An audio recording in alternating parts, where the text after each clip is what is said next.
आपको बता दे, आदमी के पास अकड़ करके चलने जैसा कुछ है भी नहीं महाराज। इस दुनिया में आए थे तो किसी और की मदद से आए थे, दुनिया से जाएंगे तो चार लोग कंधों पे उठा करके लेके जाएंगे। न कुछ लेकर के आए थे न कुछ लेकर के जाएंगे, हाथ बांध करके आए थे हाथ पसारे जाएंगे। पर फिर भी पता नहीं इंसान क्यों अकड़ करके चलता है। अरे अगर किसी को सुंदरता का अभिमान है, किसी को अभिमान है कि हम दिखने में बड़े सुंदर है, तो जरा ध्यान से देखिएगा, जिस चेहरे पर इतने इतने पाउडर क्रीम लगाए उसी चेहरे पर बुढ़ापे में ऐसी झुर्रियां पड़ जाती है, कोई क्रीम काम नहीं करता महाराज। फिर किस बात की अकड़? अगर किसी को पैसे की अकड़ है कि मेरे पास इतना इतना धन है, तो दुनिया में घटनाएं भरी पड़ी है कि एक घटना घट जाती है और आदमी कहां से कहां पहुंच जाता है। किस बात का अभिमान करते हैं हम लोग? आपको वास्तविक घटना बताए 2013 की, जब केदारनाथ में प्रलय आ गया ना, एक अरबपति आदमी, अरबों खरबों की जिसकी संपत्ति थी, वो अपने पूरे परिवार के साथ केदारनाथ दर्शन के लिए पहुंचा। और उस प्रलय के बाद उसका पूरा परिवार बिखर चुका था, कैसे भी करके जिंदा रहना था और घर पहुंचना था। तो ऐसे में यह हुआ कि वो व्यक्ति जो बता रहा था अरबों खरबों की उसकी संपत्ति, उसने बताया तो सुनकर के बड़ा दुखद लगा। उसने बताया कि हमारा पूरा परिवार बिखर चुका था और हमको कैसे भी करके जिंदा रहना था।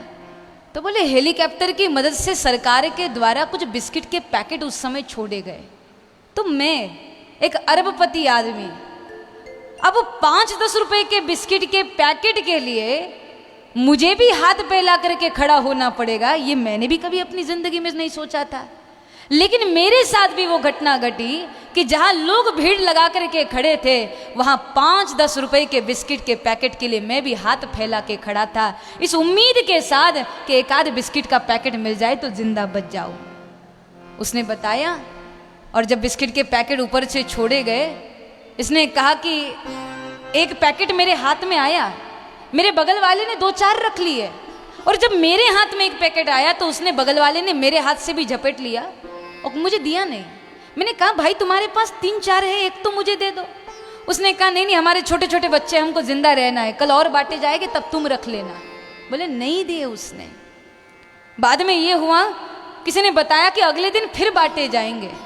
तो दूसरे दिन सुबह होते ही वो करोड़पति आदमी, लोग पहुंचे उससे पहले नदी के किनारे खड़ा हो गया, जाकर के खड़ा हो गया इस उम्मीद के साथ कि एक आध पैकेट मिल जाए।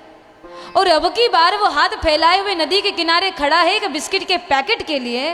पर घटना ये घटी कि अब की बार बिस्किट का पैकेट ऊपर से छोड़ा गया और वो बिस्किट का पैकेट इसके हाथ से लगा और लग करके जाकर के नदी में गिर गया। तो इसको बहुत रोना आया, रोने लग गया बेचारा। तो एक बूढ़े आदमी को दया आई और उसने आकर के कहा कि भाई तुमको कल से देख रहे हैं हम, कल से तुमको भूख लगी है, हमारे पास ज़्यादा तो नहीं है पर कल के कुछ बचे हुए बिस्किट है, चाहो तो तुम इसको खा सकते हो।